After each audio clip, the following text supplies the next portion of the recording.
this is Anne again. We're going to switch over to talking about some of our volunteer opportunities through WIFTN.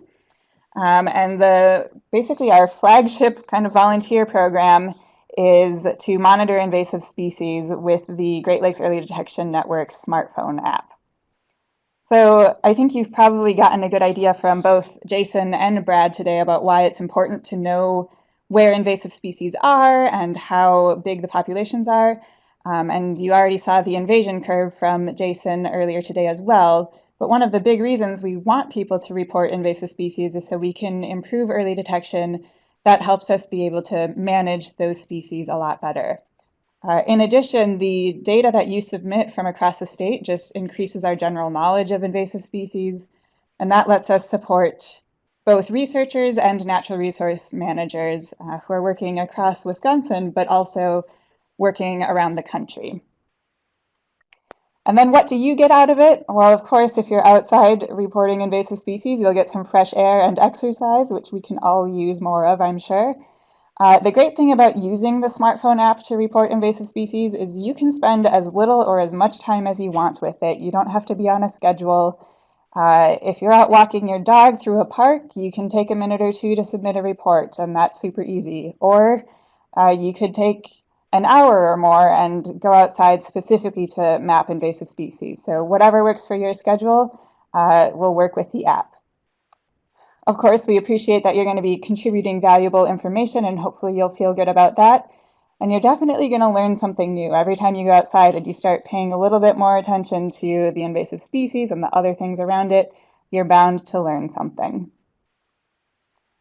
I'm not going to spend too much time talking about invasive species ID resources today, other than to say, as you can see on this list, there are a lot of really great resources if you need to learn about a new species or brush up on your ID skills. So on our WIFTN website, in the Learn section, we have a variety of videos and fact sheets and recordings from past webinar guests talking about identification and impacts of a variety of invasive species.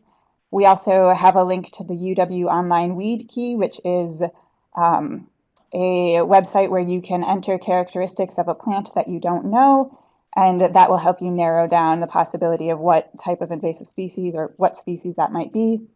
The DNR definitely has great resources for all of the regulated invasive species in the state, including distribution maps and pictures. And then for those of you who were here with us back in March, when we heard from PJ Leash and Brian Huddleston, respectively from the Insect Lab and the Plant Disease Diagnostics Clinic, they both host websites that have great identification information as well. And we also heard from Paul Skowinski from UW Extension Lakes. On the Citizen Lake Monitoring Network page, there's a lot of great aquatic invasive species fact sheets. So tons of online resources, and of course there are lots of field guides as well. If that's overwhelming and you don't know where to start, you can definitely get in touch and I can point you to some resources that might be good for your area. So if you're reporting invasive species, the tool you'll be using is the Great Lakes Early Detection Network app. Some of you might have used this app before or tried it. We really like this because it's free, so anybody with a smartphone or a tablet can download this app and use it. It has a built-in field guide, so if you're new to invasive species and you're not quite sure what you're looking at, whether the species is a native or an invasive, the information is right there in the app. It also uses your device's GPS to let you accurately map the invasive species. So if you think back to what Jason was talking about with the Phragmites research, having accurate location information on those species is really, really valuable for the people who are trying to manage the species in terms of prioritizing where they're going to go. In Wisconsin, we also verify all of the reports that are submitted through the app. So if you're taking a picture of a plant with the app and you're submitting a report, that's going to go through some people that are experts in identifying these species before the report is made public.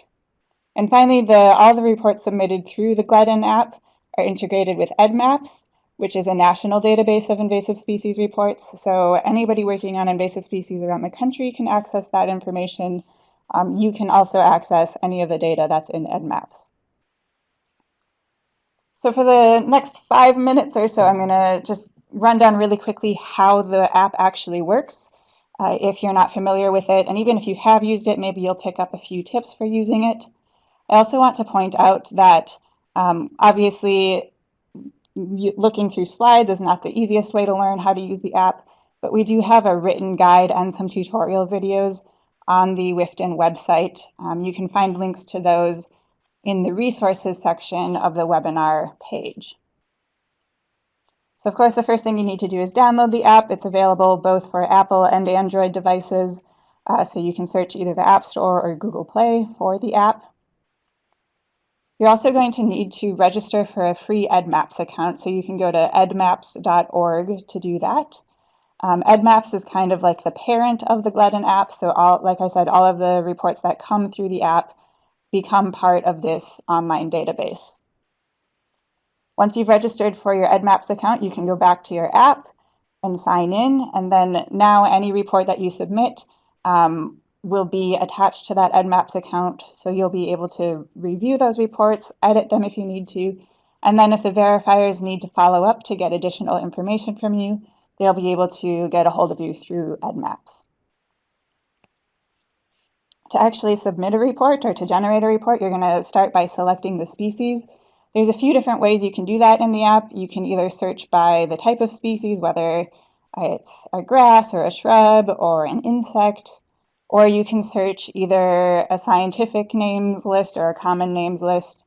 There's also a third option, which isn't shown on the slide right now, but is explained in the guide, which is that you can create a custom species list. So if you're working at a site that has a pretty set number of species and you're reporting the same species over and over again, you can add those species to a custom list so that you don't have to search through the entire list every time.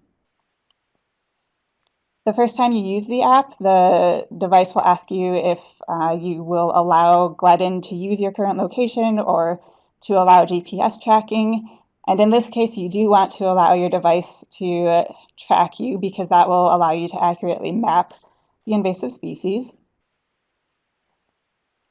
And then next up, once you've selected a species, you'll be brought to the reporting form. So on the left side, you'll see at the top, the reporting form will automatically show you the scientific and common name for the species you selected, and then the date and time that you're filling out the form.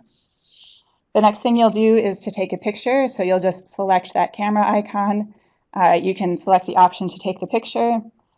I just want to note, for those of you that might be worried about storage space on your device, the pictures that are taken in the app don't get added to your photo library, so that's not going to take up a bunch of extra space. When you're taking the pictures, for plants in particular, it's really nice to get a picture of kind of the whole plant. And if you have something that you can put in for scale, like a pen or pencil or a coin, that can be really helpful. And we also like to get pictures of, close-up pictures of identifying features. So you could look at fruits or flowers. If those are present on the plant, we definitely want pictures of those. And then leaf arrangement as well. So if it's alternate or opposite leaf arrangement. Here's a picture of some teasel, and it has teeth on the bottom of the leaves, so that's a kind of identifying characteristic, so it's nice to have close-ups of those. And you can take several pictures in the app and submit that with the report. So the next thing will be to actually map the infestation. You'll note that your phone will give you an estimate of the accuracy. We'll get into more details with the map in just a second, but I also want to point out that you can add additional information about your infestation as well. Different versions of the app are slightly different, but you'll be able to add in information about the density of the infestation and the type of habitat that it's in as well. When you select the map icon, the first thing you'll get is something that looks like the picture on the left.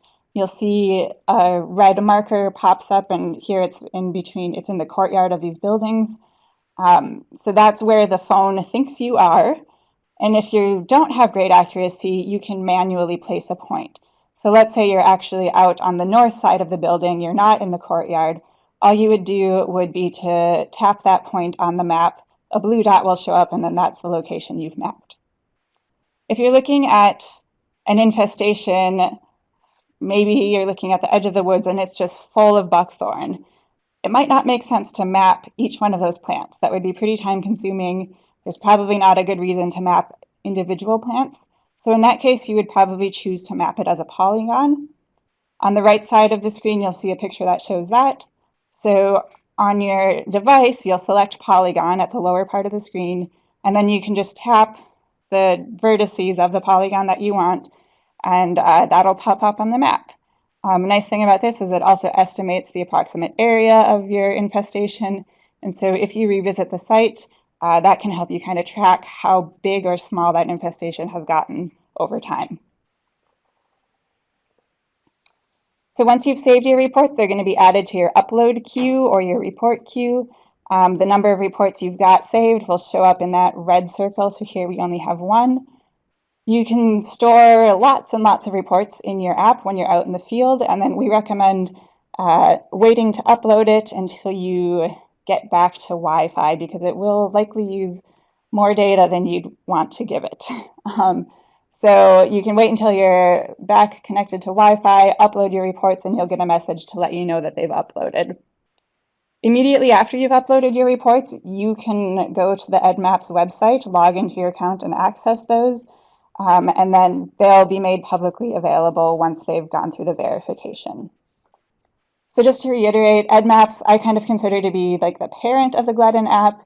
It's a national database. You can go there to manage your reports. You can download your own data and data that other folks have submitted, and do a variety of other things. If you go to your EdMaps account, this is what it'll look like. So it'll give you kind of an overview of the reports you've submitted, and then a list of every report you've submitted. Each report has its own record identification number. So if you go back to the same infestation and revisit it, and submit reports again with that ID number, that will all be attached to that particular number, and it'll help you track things over time. So now that we've talked about how to use the app, we also want to offer some tips for actually going out in the field to monitor invasive species, because the app is a really great tool. We've got some good guides for that, but now you might be wondering what to do next. So first of all, we want to emphasize safety, particularly if you're going to a place you've never been before. Make sure that you're taking care of yourself. Make sure that you've got food and water with you if you're going to be out mapping for a while. Again, especially if you're going to a new place, plan your route, let somebody know where you're going, and then make sure that you have the proper permissions to be where you are. So if you're on public land and if you're at a place that says you need to stay on designated trails, definitely stay on the trails unless you've contacted the land manager and have gotten permission to go off trail to do your surveying. With private land, it's best to stay on your own land, but if you have acquaintances or neighbors that have private land that you want to survey, again, make sure that you have written permission from them to do so. And if you're surveying in areas that allow hunting, so particularly wildlife management areas or any public lands that allow hunting, definitely consider that before you head out into the field. There are endless places that you might go to survey and map invasive species. So most of us have local, county, state parks and preserves and natural areas that we have access to. Any of those are great places to look for invasive species. Hiking and biking trails are great, as are roadsides and utility rights of ways. So you'll hear this over and over, but invasive species tend to spread along corridors like these roadsides, like trails. So that's a really easy way to find a place to go. Just follow a corridor. And we talked about the fact there's over 200 regulated invasive species in Wisconsin, and that is an overwhelming amount of species to try to know about, to try to identify, to try to keep track of. So we don't recommend that you try to learn about all 200 plus of those species, but we do want to help you figure out what's in your area, what's going to be in the habitat that you're searching, so whether you're going to a forested area or wetlands or grasslands, and then what's going to be in bloom or easy for you to find at a particular time of year. So if you're new to invasive species and you're interested in mapping, we might suggest maybe trying to learn about the species in your area and maybe pick 5 of them to try to identify. If you've been working with invasives for a while, you probably kind of have an idea of what's in your area already. We do send out email updates once or twice a month throughout the season, and in each of those updates we'll include a species alert for invasive species that are easy to detect at a particular time of the season. And we'll also be posting alerts or tips like that on our Facebook page throughout the year. So if you're not sure what to look for at a particular time of the season, you can look to those resources. You can also go back to our recording of our first webinar this year, What to Look For in 2017. So we had a variety of guest speakers here talking about priority species or species that are new to Wisconsin that you might look out for this year. One of our people that we work with, Nels Jorgensen, who you might hear from in our last webinar of the year, has developed a really useful tool to talk about priority plants all across Wisconsin. So this is a story map, and there's 21 different species in here, and each species has its own tab where you'll see a distribution map and a link to identification information. And then there's also a priority list for each county. So for example, if we select Lincoln County, you'll see 10 or 12 species in there that we think are probably present in the county, but haven't been reported very well. So this is another way to kind of narrow down your search. There's also, you'll notice that Nels put whether those species might be found in a forested area or not. So that gives you some indication of the type of habitat you might find those species in. He's in the process of updating this map, so you can get to the current version of the map from the WIFTN website, and we'll update the links for that when the map is updated. Of course, even if you've found one natural area to go to, it might be difficult to figure out where to go within that area. So we recommend trying to complete a discrete section of your park or a trail when you go out to map invasive species. That way, if you come back to map later, or if somebody else is also mapping in that area, it will be easy to see where you've already mapped and where you haven't mapped yet, as opposed to walking down the trail and every half a mile or so you might pull out your phone and submit a report. Then it's going to be harder to tell where you've been and where you haven't been. And again, anywhere you are, if you're not sure where to go, follow those corridors. You're likely to find invasive species along the trails, along openings and edges, things like that. If you see a lot of invasives along roadsides and decide you'd like to report there, definitely be very aware of safety there. So particularly on higher traffic roads, it's always a good idea to wear highly visible clothing, maybe get one of those bright orange or yellow safety vests. If you happen to decide you want to survey along state or federal highways, you need to obtain a permit from the DOT to do that. So there's the website for that is on the bottom of the screen. These permits are free, but you do need to make sure to have that. And same goes for local or county roads. It never hurts to check in with your local highway department or transportation department to make sure that you have permission to do some monitoring on the roadsides. In forests, it can be pretty tricky to see very far into the forest from a trail. So this picture, we can see lots of Dame's rocket kind of poking out on the edges of the forest, but you can't necessarily see very far back into it. So here, the visibility might not be great, but if you focus on the edges or clearings or trails, or if there are any waterways going through, you're likely to find some invasives there. And if you're in those clearings or edges, you might get a bit of a stronger GPS signal versus being right under the dense canopy.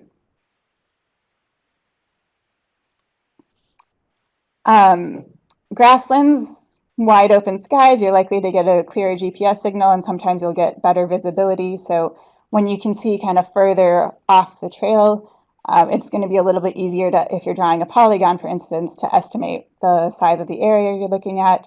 Again, though, you're going to focus on the edges of the habitat, waterways, and trails. This year, we also want to let you know that we're going to roll out a monthly challenge for GLEDN app users. So stay tuned for details on that. We're going to get that started in May. We're setting this up as kind of a friendly competition for the app users to see who will be able to complete the challenges each month. And if you're not quite sure, where to go or how much effort to put in with the app each month, this might help you plan your efforts. So stay tuned for that. And if all of this is kind of confusing because it's hard to learn to use an app through a webinar, or you're still not sure what's in your part of the state, definitely get in touch with me with any questions you have about using the app or about monitoring for invasives. I'm happy to help you get started and talk through any of the troubles that you're having with the app.